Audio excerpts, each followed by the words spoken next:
Hello, everyone, and welcome back for those who have joined us last month. My name is David Scherer. I'm co-CEO of Origin Investments, a real estate investment firm that creates private and public portfolios for our clients, all of which can be accessed through our Path by Origin app. Path can be found both on Android and on the Apple Store, so please take a look. To date, Origin has invested over $1 billion in private and public real estate. We plan to discuss today dividend yield across the risk spectrum, in particular in our public real estate securities. Thanks for your feedback. We received a lot of feedback from our 500 viewers last month. We plan to expand the Q&A function of this show. So we're going to try to make sure we take all of your questions and make it much more conversational. Please use the Q&A function at the bottom. If you hit your screen, you'll see it pop up and you can ask questions in real time. So with that, I want to introduce Geoff Shaver, who runs our public securities. He joined Origin in 2018. He's our Director of Public Securities. He oversees REIT research and security selection at Origin. He has 13 years experience in investing in public REITs across all portions of the capital stack, and he's a CFA charter holder. I want to welcome Geoff, and Geoff, I like your shirt a lot. Welcome back. Hey, thanks, Dave. Appreciate it. And it's good to be back again. And I know today's topic, we're going to talk a lot about dividend yields and distributions from REITs. But one thing I do want to remind people, and I think we'll touch on this throughout today's webinar, but it's really total return is what really matters. And dividends are just one component of total return, with the other being price appreciation. I mean, just to give you an example, you can spend dividends that you receive, you can spend stock that's appreciated in value, but what you can't spend is capital losses. So at the end of the day, what really matters is total return. Dividend yield is great, but it can be just a telltale sign of what assets or what type of stocks you're looking at. But it can also be an indicator of something more nefarious as well. So I guess with that said, Dave, do you want to get started? Yeah, let's jump right in. I agree. Dividend yield can be an opportunity. It can also be a trap. And it's our job to try to figure out which one it is. So let's jump right in and start talking about total return in terms of some of these dividend yields plus appreciation, or in some instances, minus appreciation of the stock price. Yeah, sure. And so, there's a couple different ways we can handle this. And I think the first we should do is, let's look at some different positions in the capital stack and see how those, what kind of yield you can get from those and how those have done year to date. So I guess at the easiest, if we just look at some ultra short-term bonds, corporate bonds, treasuries, stuff that's maturing within the next year. You start at the beginning of this year with something, maybe a 2-3% yield, and it got a little dicey in the March timeframe. The treasury markets weren't working, the agency markets weren't working. The Fed stepped in with unprecedented steps of buying some of these securities. But at the end of the day, they're roughly up in value here the first week into April.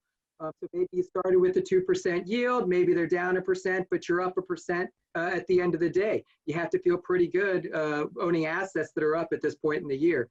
The next, and maybe what we want to do is use some blocks here, right? So if I'm talking about debt, I'm talking about the most preferential point in the capital stack. The preferred sits in the middle, right? And so these started the year with a 5 to 6% yield.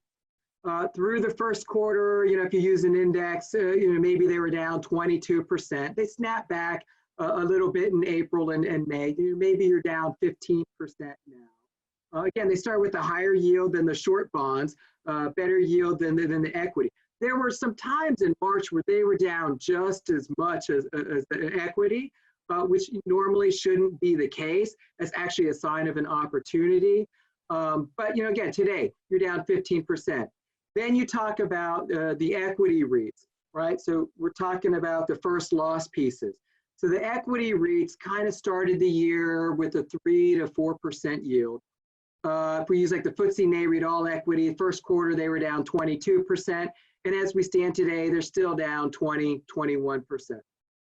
Then lastly, we have the mortgage REITs, which we'll just touch on because they are equity that's extremely leveraged. So much so that this stack doesn't even matter. Their stack looks like this. It's a lot more debt, maybe some preferred, and a little bit of equity. You know, they started the year with 9 to 10% yields. Sounds pretty great. But through the first quarter, they were down almost 60%, down, I think, almost 70% at the bottom. And even today, they're still down 50%. But it's really that use of leverage that, you know, we've talked about this before, but they just got hammered with some margin calls. And so, I mean, really, if you look across these yields, aside from the preferreds, which are a little bit different, the more you were reaching for yield at the start of the year, the more your assets got hit. Like I said, preferreds are a little bit different. They started with the higher yield. For a while, they were down as much as the equity, but they have snapped back. But I think that's because you're at a more favorable spot in the capital stack. Yeah, and we can cover some of these in more detail, these structures in the Q&A. So please ask questions if you don't follow any of that. But Geoff, thanks a lot for bringing back the Lego bricks. Those were a huge hit in show 1, and now you have 2. I can't imagine what the next show is going to look like. So let's drill down, Geoff, into the growth blocks and talk about some of these segments now. So now we've moved from capital structures to we're going to talk about different segments of the REIT industry because they perform very, very differently, and they also have different opportunities at this point. Yeah, and so we're going to talk about the equity REITs, so strictly the equity portion now. And if we break things up by property type, I mean, this was really interesting to look at. If we lined up all the property types or subsectors, if you will, by who started the year with the lowest yield, who started the year with the highest yield, it was almost lined up perfectly for who got hit the most. The higher your yield was at the beginning of the year, the more your stock went down. And it goes back to my original point that total return is what matters. So if we look at the property types that started the year with the highest yields, and those would have been, you know, hotels, malls, healthcare, shopping centers, you know, they were yielding start of the year anywhere between 5 and almost 7% for the malls and hotels. All 4 of those sectors are down, you know, even now, 40, 50, almost 60%. While at the other end of the spectrum, the ones that started the year with the lowest yield, the towers at 2%, data centers at 2.5%, industrial at 2.6%, those have been the best performing REIT sectors this year. The data centers are up over 19% year to date. Towers are up over 7%. And while industrial is down about 6%, I would take that all day long compared to down 60% for malls. And then kind of in the middle, you've got apartments, office, and self-storage. They kind of started the year with middling yields, 3.5, and now year to date, they're down less than malls and shopping centers and hotels, but they're nowhere near the gains that we've seen in the towers and the data centers. It's really interesting. The people that were reaching for yield at the beginning of the year really got burned. Yeah, and really what you're talking about is this is a microcosm of the larger market. Like the larger market, the larger S&P is being driven by mainly technology gains and to some lesser extent healthcare gains, and at the expense of a lot of the smaller S&P companies that are seeing dislocation. There's concern about them even making it, credit, balance sheets. And so you're seeing a consolidation, number one, but number two, you're just seeing a lot of capital moving to strength. And the strength right now is in technology. And what you see in real estate is all of the real estate that touches technology is being lifted.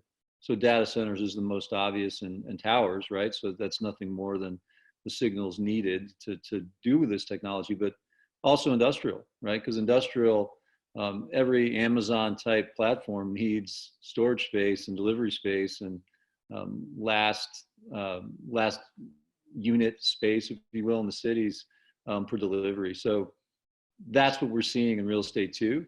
And the question becomes, what's next? Right, so you're completely right in saying that the lowest dividend yields portended the largest total returns, and inversely, the largest dividend yields were really a signal of something that you should run away from going into this year. So how do we feel now? Yeah. And maybe we should take a step from what happened from the beginning of the year to now, because we have seen several REITs cut their dividend. I've been trying to track these in real time. So it may not be a complete list, but there have been at least 33 equity REITs that have cut their dividend or suspended it this year. I mean, you're creeping up on 20% of the names in the universe have cut their dividend. This has largely been in the hotel, the lodging space. There's 18 names that we track in lodging, and 15 of them have cut their dividends so far. We've also seen a couple dividend cuts from the shopping center guys, a few in the healthcare space. I think one of the shockers that came out late last week was the largest timber REIT, Weyerhaeuser, suspended their dividend until we get some better clearance. So some of these dividends may come back. It might be a quarter or two of temporary suspension. Some of them may come back at a lower level. And there's another phenomenon that we're seeing too. I'm going to call it SILC, and it's SILC. But what that stands for is stock in lieu of cash. Going back to the great financial recession, so REITs got a letter ruling from the IRS that rather than pay out their dividends in cash, because REITs do have to pay out their taxable income in the form of dividends, the IRS allowed these REITs to pay those distributions partially in stock. So this allows them to save cash, but it's still a taxable event for the shareholder. So we started to see just a handful. It was much more prevalent back in 2009, but we've seen a few REITs start to use SILC again, issuing stock in lieu of cash. But I think more to your point, where do we see dividends going from here? Like I said, I mean, most of the hotel REITs have already cut. That's not to say that they can't come back and cut again, but some of them either took it to zero, some of them took it to a penny per share per quarter. So I don't know. You can't cut if you took it to zero. Yeah, right. So I don't know that we can see much more in the way from the lodging space. I do think that there are going to be some more cuts coming in shopping centers. And I do think that we're going to see some cuts come out of the healthcare guys.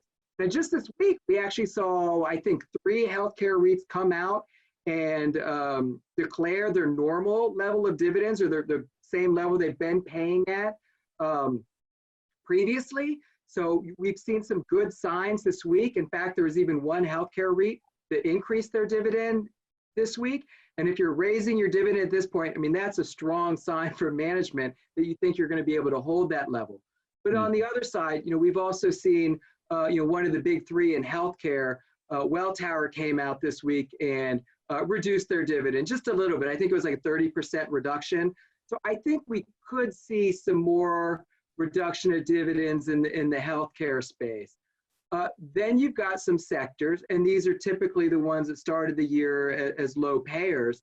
I think from the data centers and the towers, if I had to handicap it, I think the bulk of the names in those spaces are more likely to increase their distributions this year rather than having any cuts. So there's definitely some room for them to grow. I'd probably put industrial in the same company. Maybe not as strong as the data centers, but I think most of the industrial names would lean towards an increase or at least maintain the current level versus a cut. Then you get to... It's all interrelated. Geoff and I did a taping actually on lab space, and he wrote an article on it as well, because there's REITs that focus just on lab space. And, when a space is seeing a lot of growth and really tight, a tight market where there's more renters than space, such as lab space is now, you start seeing an increase in NOI. Rents go up, obviously costs are generally fixed. So more money is flowing into net operating income. And then if you're a REIT, more is distributable, so your dividend's going up. But when your NOI is going up, the multiple on the NOI via the cap rate is also creating a much richer asset value. And so what I'm saying is, generally when a REIT is increasing its dividend, it's doing so because there's more free cash, and there's more free cash because there's more NOI, which also means that the balance sheet, which is reflected in the stock price, is going to go up too. So it's very indicative. And Geoff, can you talk to us a little bit about when you buy a dividend yield, because you're attracted to that high yield, you have to be discounting how likely it is to continue, because if they cut the dividend, then obviously the dividend yield is going down too. And that's really what one of the main things that you're doing is you're evaluating both the management teams, the business sector, right? The business environment, the balance sheet of the company, to see if those dividend yields are sustainable, or they'll grow or they'll shrink. Yeah, absolutely. And you know, the poster child for this, you know, I hate to bring them up again, but it's the mortgage REITs. If you bought them at the beginning of the year, hoping just to get your 10 to 11% yield, you know, many of those have cut their distributions or suspended them indefinitely. You know, maybe they'll come back, but it's likely to be at a lower level. So my point is, not only did you not get the 10 to 11% yield that you were hoping for, you got a 50% shellacking on the share price, and you'll be lucky to squeeze out a 5% yield on where you started at the beginning of the year. Right. Well, let's jump right into some specific names. We'll provide some legal language later because we're an investment advisor firm and we have to do that. But we can get specific, which is actually really interesting because we're going to give you a window into how Geoff thinks. And I think you'll appreciate that. Also, Geoff, are you able to, I know we talked about this briefly, are you able to send some written information afterwards for those? Yeah, we can follow up and either email or post something on the Path by Origin website. You know, something short about some of these names that we talk about here. Great. Well, let's jump right in. Well, and in fact, you know, the first one, I'm going to give you 2 preferred and then 2 common. So you know, the first preferred I want to talk about is the Series A preferred from a data center REIT called QTS. And this is a great one because we actually earlier this week just released a full report on the pathbyorigin.com website. So I encourage anyone that wants to learn more about the QTS preferred, both the Series A and the convertible Series B, right after this webinar, head over to pathbyorigin.com, click over to the Insight section and look for the article on 2 preferreds from QTS. But the QTS Series A right now yields about 6.9%. Granted, they could possibly call this in 2023, and if they call this at the earliest available date, your annualized yield might be a 6 rather than a 7. But when we've got, you know, a 10-year treasury at, you know, 70, 60 basis points, a 6-point yield sounds pretty enticing. It's coming from a data center REIT. The QTS reported recently, I believe they were the first REIT to confirm their full year 2020 guidance. We've seen 1 or 2 more since then. Most REITs during this pandemic have actually withdrawn their guidance. They don't have enough clarity to say that they're going to have the same plan that they had at the beginning of the year. Some of the industrial REITs might have notched guidance down. QTS came out and said the guidance that we gave at the beginning of the year, we're on track and we're sticking to it. They've announced that with some equity issuance, they fully funded their development pipeline. So that's taken care of. They don't need additional capital to pay for development. And if we look at the coverage of the dividends, both the common and the preferred, is covered by last year's level of cash flow. And this year, their guidance was implying double-digit growth in both revenue and EBITDA. So they're growing revenue, they're growing their cash flows, and they're paying out these dividends. One more thing we didn't put in the report, but it kind of dawned on me. There is actually a chance for some capital appreciation here. This might sound a little far-reached, but not out of the realm of impossibility. And while we have no knowledge of any merger activity, it would not be the craziest thing in the world to find out a year or a year and a half from now that a larger data center player, someone like a Digital or an Equinix, is buying QTS. And almost instantaneously upon that announcement, they would get the new credit. So this 7% yield, and I believe we compared it to a digital preferred in our report that was paying in the mid fives. This 7% yield could jump to a mid 5 yield if digital was buying them. So not crazy, but I'm speculating a little bit. So I have to unpack a little bit because you're very smart and you're very good at your vertical and you've been doing it a long time. But I just want to unpack a couple things. Number one, this is what he's talking about as a preferred equity. So just to review, that has a preferred position in liquidation. It gets all of its principal back before common equity does. That's typically the S&P and what's followed broadly, Dow Jones, et cetera. That's common equity. This sits above it. It's more protected. So when you're talking about a 7% yield, that's a yield that also is safer than any common because it's a preferred equity. It gets paid first. It also gets its dividend first, which is also important. And then Geoff also was talking about if it's called earlier. And Geoff, can you talk about that a little bit? Because I think that a lot of the viewers who are going to watch it either now or later, they might not understand that bond element. Absolutely. I'll give you a 30-second REIT preferred primer. And again, we list some of this out in the article on QTS and some of the articles on the PATH website. But basically, a preferred stock sits in the middle of the capital stack, behind the debt, but ahead of the equity. They're typically issued with a $25 par value and a fixed coupon. They typically cannot be called, that is redeemed by the company for 5 years. After 5 years, the company has the right to redeem it at the par value plus accrued dividends. But there is no maturity date. So these things could sit out there indefinitely. But there are some flavors too, right? Some of the, like the QTSB is a convertible. Some of the mortgage REITs might have a fixed to change to a floating rate coupon. So you do need to read the preferred docs if you're buying individual securities to know exactly what you're getting.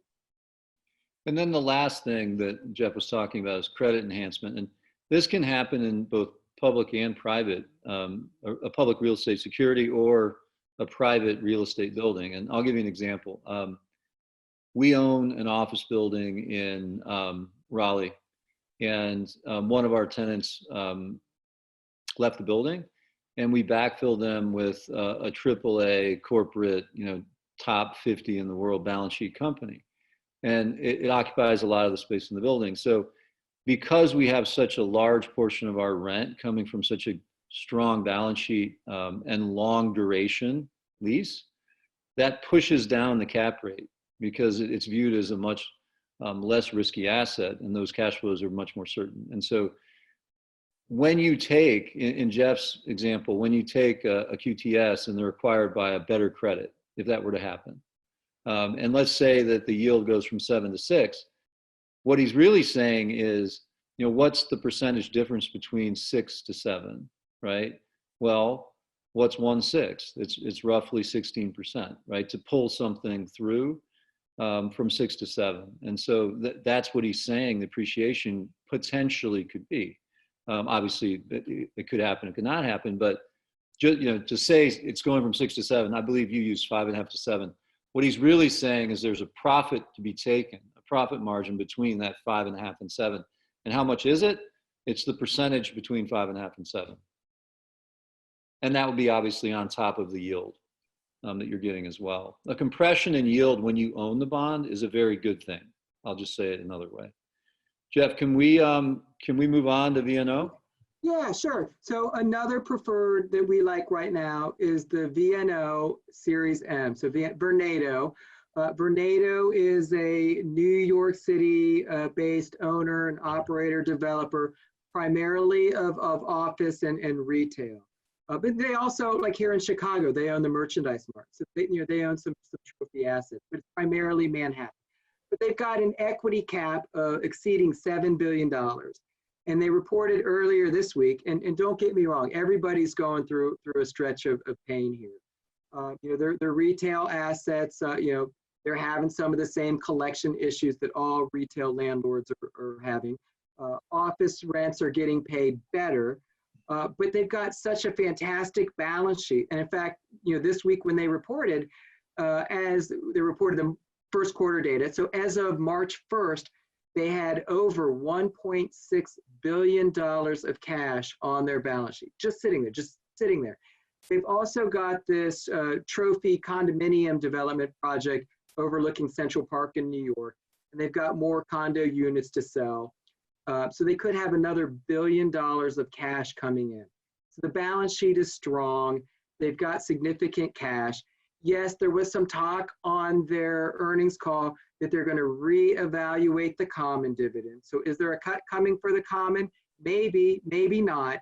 But I feel pretty confident that they're going to continue to pay the preferred throughout this pandemic and for the next couple years. And this issue is trading at a discount to par, $25. It's trading below the $25. So at the point where this becomes redeemable, if the company was to call it, you would actually make up that gap in capital appreciation. Though I have to say, when a preferred is trading at a discount to par, a company is much less likely to want to redeem it. So VNO Series M, it's a little over a 6% yield right now. You'd get that even better if they were to call it, but you can just plan on getting the 6.1. So between the Vornado Series M and the QTS Series A, I think these are relatively lower risk securities. They are in the preferred position. And these are the type of securities that, I feel comfortable, recommending to my mom. Anyone that's looking for a passive stream of income, 6 to 7% yield, really look and see if there's some preferreds out there for you. That's a great point. It boils down to your own risk preference. And so these are protected positions. You see that they give you very good protection and very good dividend yield, but you're also not going to get the unlimited upside of common stock. If the stock doubles in value, the pref does not. You can't. It can trade above par, and it does a lot of the times, but it's capped. It's not going to trade a lot above par. And so you have to understand who you are as an investor and where these fit into your own goals and your portfolio. Geoff, let's move on to common stocks, since we're mentioning that as well. And I know you have a couple recommendations there. Yeah, there's a couple common stocks, and we are going out the risk spectrum here. But one of the ones I want to highlight is HealthPeak, and their ticker is PEAK or Peak. They're a healthcare REIT. And we talked about, anyone that watched our short webinar on lab space, did hear us briefly talk about Peak. They're about 30% lab space. And, we don't need to get into, all the virtues of lab space right now, but let's just say it's one of the components of fighting this coronavirus, not just now, but, future viruses or health risks, health challenges in the future. So right now, HealthPeak pays about a 6.2% dividend. They've already come out and declared the second quarter dividend. I think that was just last week. So they've already come out and said, we're going to continue paying at the same level for now. So being that they just did that, I've got better confidence, seeing their earnings and where they are, that of the healthcare REITs, I think this is one that can survive the year without a cut. If you were to cut today, you probably get a pass. Maybe you get a little punished on the day, but people understand what's going on. If you hold your dividend and you're not really in a position to do so and have to cut it next year or 18 months from now, you're going to get much more punished than if you just go ahead and do it now. So, we like lab space. Of the big three healthcare being HealthPeak, Welltower, and Ventas, we've already seen Welltower cut their dividend. Ventas, I think their dividend is at risk. It's a relatively high yield now. I think it'll still have an attractive yield if they do cut it. But of the three, and in the healthcare space, I really like HealthPeak right now. The second one I want to talk about is a shopping center REIT called Federal Realty Trust. And why are you talking about shopping centers? You said they're in a lot of pain. Well, let's just say this. Federal Realty is a card-holding member of the S&P 500 Dividend Aristocrats.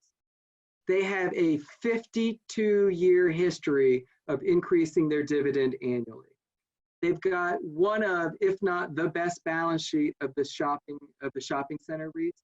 I mean, they focus on the higher end and some mixed use type of projects, the live, work, play, where people live there. There's office components there. And they've already declared their dividend for the second quarter. They need to increase it before the end of the year to maintain their status as a dividend aristocrat. So I think this is one in the shopping center space where even if it's a token increase, they're going to maintain, and we're going to see an increase before the end of the year. At least that's my opinion. And Geoff, I'm sorry to interrupt. Since this is common, right? We should also talk about how much they've corrected. So how far is FRT from the February pricing? How far is peak? You know, because this is common equity. You're buying it in at a price that's very different than it was pre-COVID. Yeah, and so I just put, look, I'm looking right here. So from the beginning of the year, you know, right up to the present moment, they're down about 41%. So they've not been without their pain. If we try and go off of the REIT lows in March, I mean, they have bounced back. Yeah, but it's really important to think about it this way. In general, you want to be in names that are high growth names and sectors that are seeing huge growth. And that's back to that macro conversation we had earlier about you want to have some exposure to towers and data centers and those fast growing areas of real estate. They performed well last year and throughout this enormous dislocation. But you also want to have some representation in the dislocated sectors.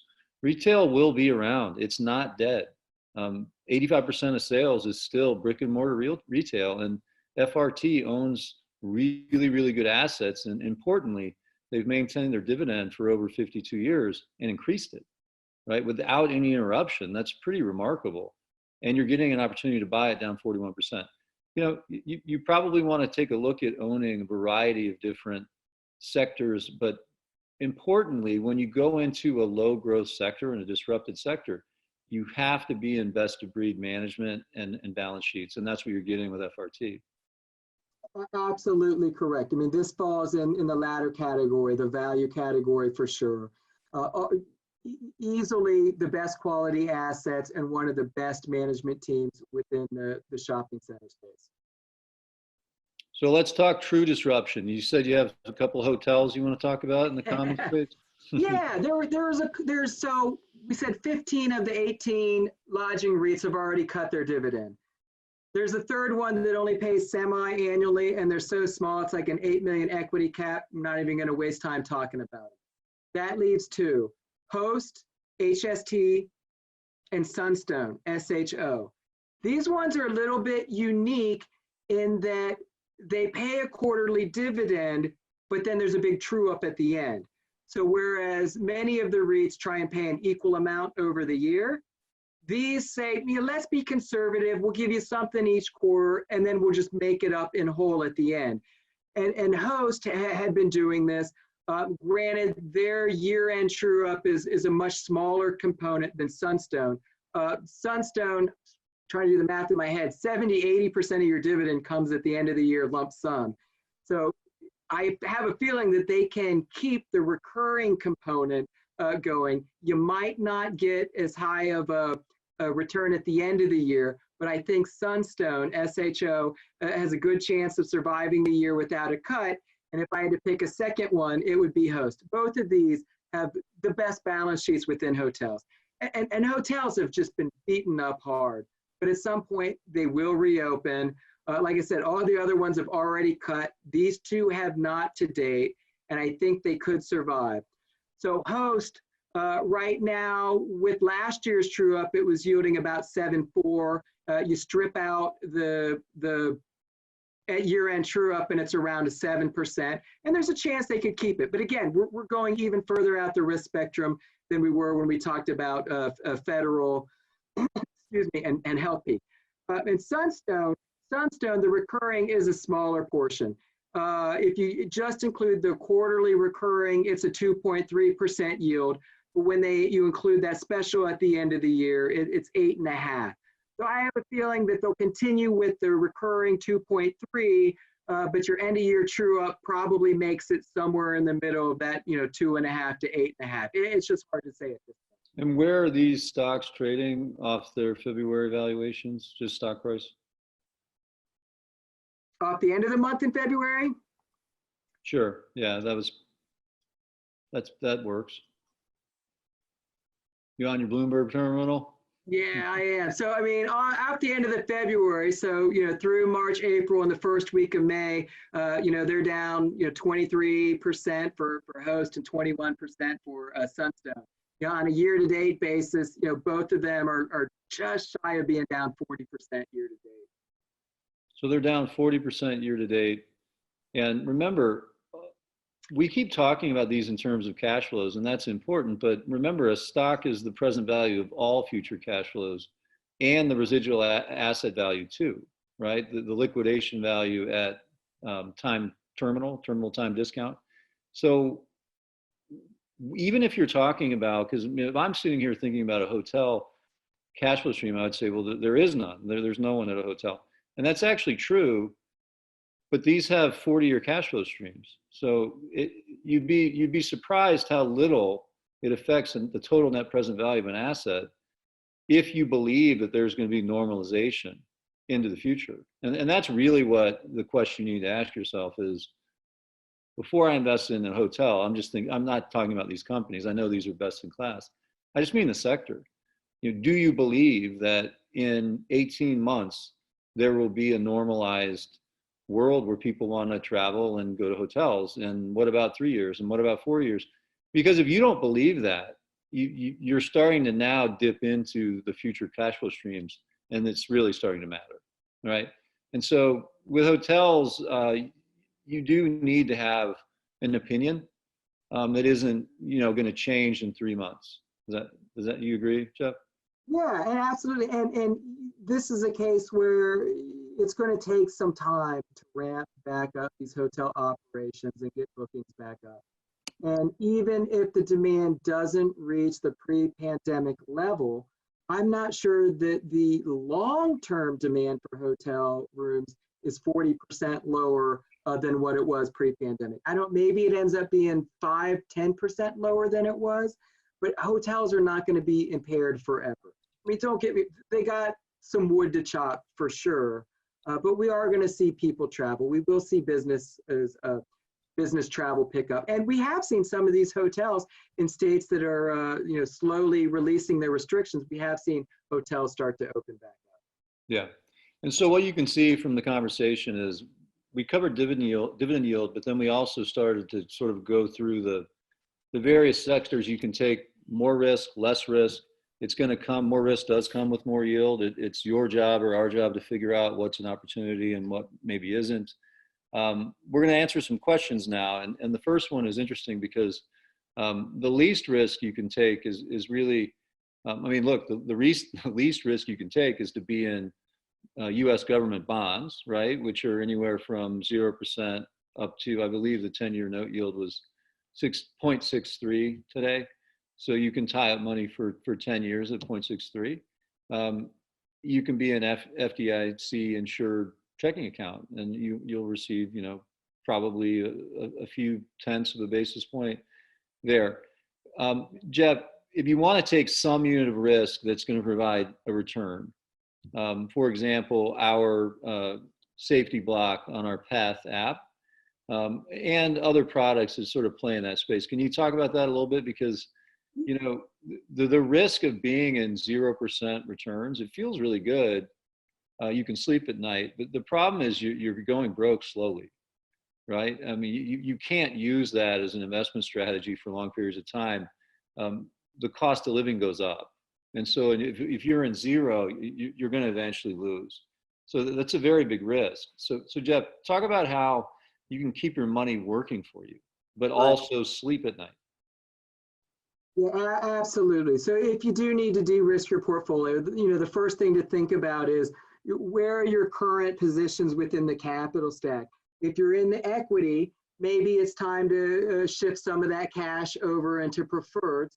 Or if you're already in preferreds and really need to de-risk your portfolio, it's time to start looking at bonds. And so as Dave mentioned, we have the safety block, which is made up of a handful of ETFs that primarily invest in ultra short duration corporate bonds. So think these are, AAA rated bonds that are maturing within the next year. I mean, think about it as an example. If you have a bond that was issued by Microsoft and it matures in 364 days, you feel pretty good about getting your money back. The safety block also invests in ETFs that invest in agency pass-through securities. The agency pass-through securities, also known as agency MBS, have either an implicit or an explicit guarantee that the US government will backstop the principal. Now, we've already talked about there was some disruption in this market in March, but it's rebounded strongly. In fact, these are a lot of the securities that the Fed's actually been buying. So today, the safety block yields kind of low mid twos, 2.2, 2.3, I think is the last I saw. And, Dave mentioned, savings accounts, what are you making? 0.5% maybe. Money markets, 0, 20 basis points at most.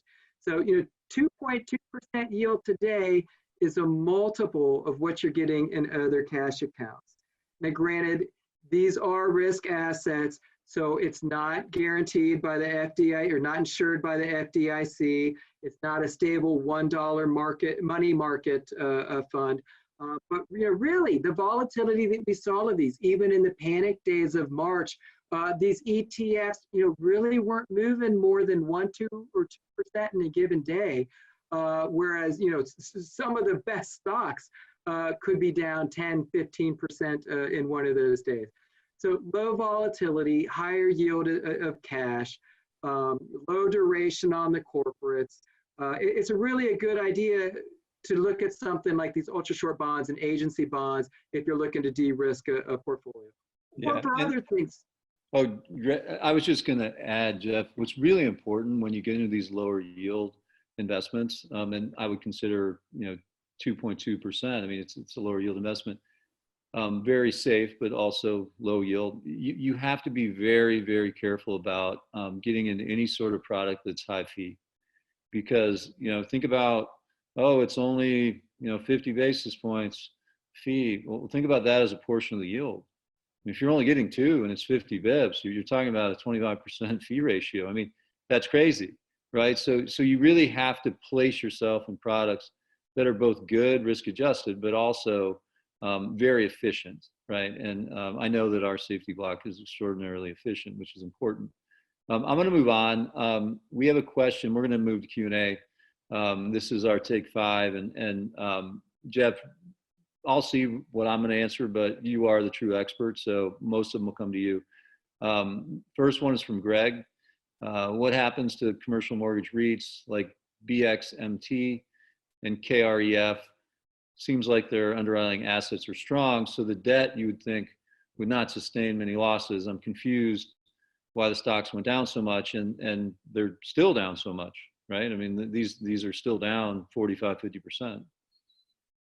Yeah, and so so now we're digging into mortgage REITs, and there's kind of 2 flavors of mortgage REITs. There's the residential mortgage REITs that invest in such things like we just talked about, the agency pass-through, so they lever them up 9 to 10 times. But when we start talking about the mortgage REITs that you just mentioned, we're talking about the commercial side. Maybe they lend on multifamily assets or an office tower that's undergoing some sort of repositioning. So the commercial mortgage REIT, the commercial lending mortgage REITs they still use more debts than most REITs, maybe not as much as the agency mortgage REITs, but these guys could still be 3 to 4 times levered. They're using debt. You have to look at each one's, what do they have on the liability side? Maybe they had some margin calls as well. I know there were some commercial lending REITs that had pledged their interest in CLOs, and that didn't go so well for them. So they have some of the same issues that the other mortgage REITs have, maybe not as levered, but they're still going through a tough time. Maybe they had previously had 0 delinquencies, but now you are starting to see some delinquencies or some non-rent payment from their underlying assets. And in a lot of cases, the mortgage REITs were forced to put up cash or sell assets because they were getting margin calls because they're over levered. And so in both cases, if they had to sell assets at those lower valuations, the assets are actually gone. The loss has been taken, and the stock is reflecting their new NPV. In other words, it's fairly valued at down 50, right? So they have less assets, they had margin calls, they had to sell. You have to make sure that there's a difference between paper losses and actual losses. And with mortgage REITs, a lot of the times the actual losses have been taken. And now they're having to sort of re-raise equity and start the whole process all over again of levering it up and hoping that it works out. I'm going to move on. One more thing on the commercial lending REITs. Many of these started the year trading above their book value. And when you've got a book of loans, I get it, maybe the management team adds value. But if you have a set of loans and you're valuing those more than what they are at book value, and then you have a decline like that, the first thing you lose is your premium. Yeah, of course. So second question, I hope I pronounced this right, Stovey. How much discretion, this is a very good question. How much discretion do REIT managers have in dividend level? Aren't they required to pay out earnings? So yeah, but by law, a REIT has to pay out at least 90% of their taxable income as distributions to their shareholders to maintain their REIT status. In reality, they usually pay out 100%. That's to avoid paying any corporate income tax.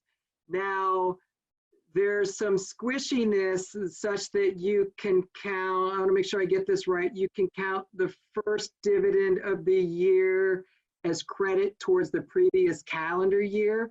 So right around the end of the year, they have a little wiggle room on in which year they want to put it. And many of them are forced, or at least in the past, they were forced to increase their dividend because their taxable income was increasing. And when we've seen this was the case in some of these REITs, they can also be overpaying the dividend. They can pay more than their taxable income.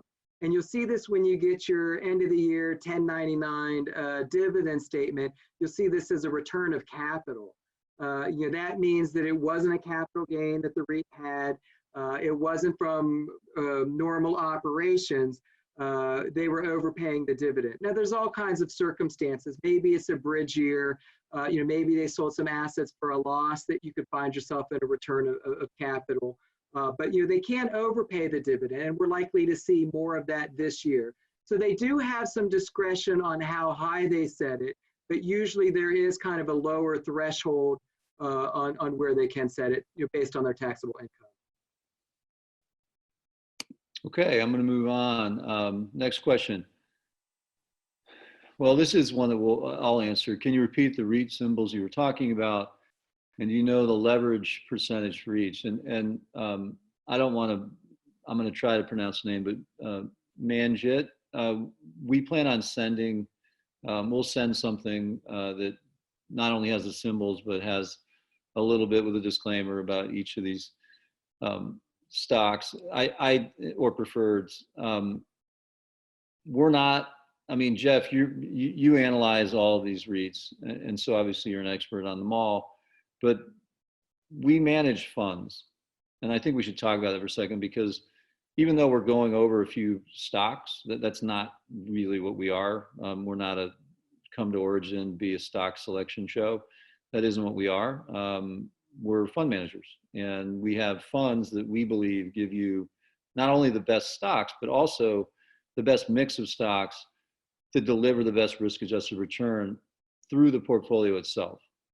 And so can you talk about that a little bit? Because I don't want to misconstrue this show, which it's interesting to talk about. And a lot of these questions are stock picker questions. That's not really what we are or what we want the show to be. Do you agree? Yeah, no, we're a firm believer in diversification. You can, by owning a basket or a portfolio of stocks, you can eliminate a lot of the systematic risk that you get with individual positions. And for instance, I know we talked about a few names like the QTS Series A and the VNO Series M preferred.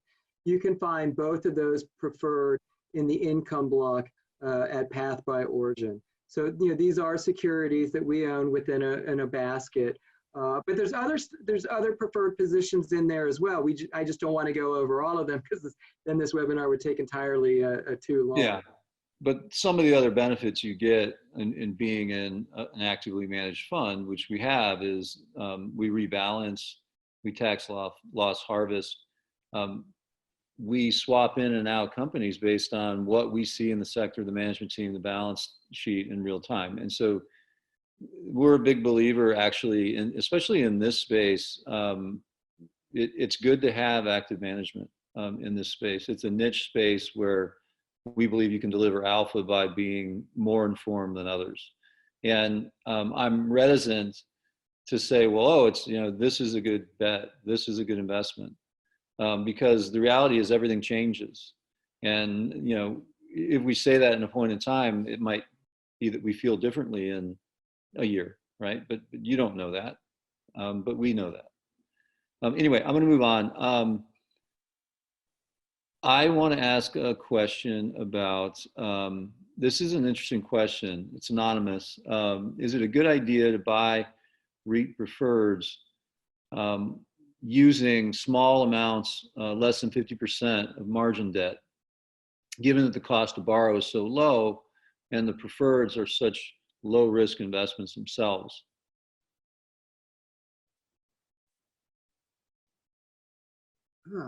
Well, I mean, the use of margin, I mean, that's got to be a personal preference. I mean, I will say, if you go back to the March period, when there were some days that some of these preferreds were down more than their common counterpart, their common equity equivalent.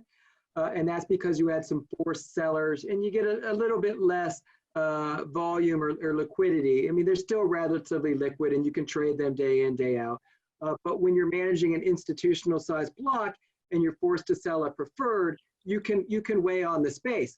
And there were some days where we saw investment grade preferreds. These are cases where an actual preferred stock had an investment grade rating, maybe triple B minus, and we saw these things down 20% in a day.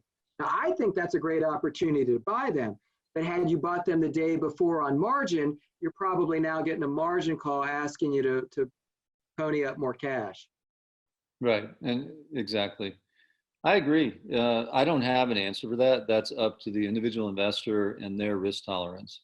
I will say that when you pair low risk strategies, like a preferred that paid its dividend for 10 years and you believe it still will, if you pair that with external debt, in other words, borrowing to buy more, you've introduced another level of risk to the investment. No different than using more debt in the private side, right? So I manage our private investments at Origin and those teams. And if you go to our education center on our Origin Investments website, we've written extensively about the risks of using debt. And what's interesting is you can actually quantify it. You don't have to wonder what raising debt levels from 60 to 7% due to the required return on equity. I've written papers on it, and you should read them because what you'll find is it's extraordinary how much risk that you introduce into an investment, and it's quantifiable through math. And I think people underestimate it quite a bit when they're making these decisions. I want to ask a question from this is a question from Arthur. It's about New York office space. What is your opinion of Jonathan Litt's comment this week on the further decline of New York City office market, and in particular, Empire Trust? Empire State Realty Trust. Well, I mean, I gotta say, the big overhang on Empire State Realty Trust is that observatory is closed right now. They own the Empire State Building and they operate the observatory at the top. And right now, with the observatory closed, you're getting no revenue from that. Otherwise, the Empire State Building and the assets that ESRT owns are, Empire State's, easily the most familiar asset in New York City. They've managed that tremendously well. But, for the most part, those are kind of B assets. They're not the trophy assets. So they do come at a lower price point. And I think New York City it's going to have a tough slog, right? Obviously, this coronavirus has hit them harder than a lot of other places. And so for them to reopen and get people back in the regular pattern of things, it's going to take some time. And New York City, Manhattan in particular, is had a lot of supply, whether it's on the west side or downtown. You have had a lot of supply creep up. But in the long run, I'm not sure I want to bet against the Big Apple. I mean, there's a reason, why it's the finance capital of the world. And I think there's a certain type of person that's always going to want to live in New York City. Yeah, there's two things that are being, debated right now about New York office space. One is, are people going to feel safe living in New York, and are they going to start to revalue that proposition? Right, it's an amazing city, but do you want to live there? It's very dense. That was a problem and is a problem right now. I would say generally that argument will fade over time. We had a similar argument when 9/11 happened. People said, there's a game changer. People can live in New York. They didn't leave New York.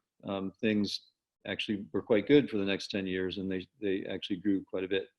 The other is the sector itself. Is office as a sector going to see less demand because we're getting used to working virtually, and it's becoming much more acceptable to work from home. And I think that that's a trend that will continue. CEOs, when they're interviewed, including me, by the way, I see a world where Origin, we work really well virtually. We also want to be together. And so it'll be a hybrid world. And that hybrid world results in less demand for office space, because hybrid used to be fully office space. The other thing you hear about, though, is social distancing will require more space per employee. And so that requires more office space. I believe that also is true, but I think that the first factor will be larger than the second. And so on a global level, I think office demand for space will be lower going forward, but I don't think it'll be as pronounced as people think. I don't think that New York City will see massive net outflows because of this. I think it's very recent right now because we're in it. But it's amazing as time passes how things just sort of go on and people move on and understand that there's risk. I want to answer one more question. It's from Stovey. And his question was, describe how Origin utilizes public securities alongside private securities in Origin's broader investment strategy.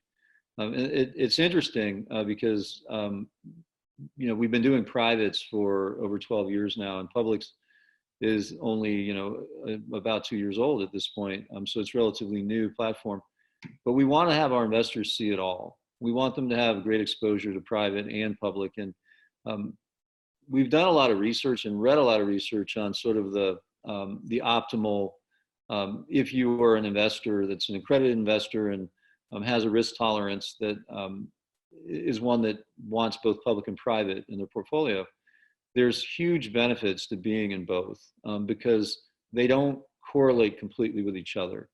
And so you can actually reduce your overall risk by being in both public and private, but also have the liquidity of public.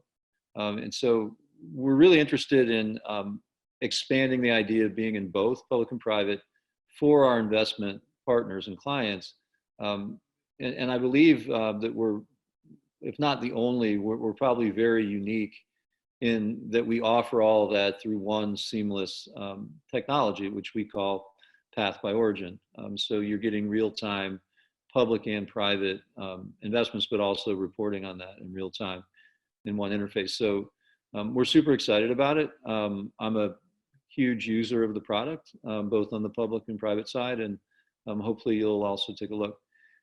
Geoff, thank you so much today.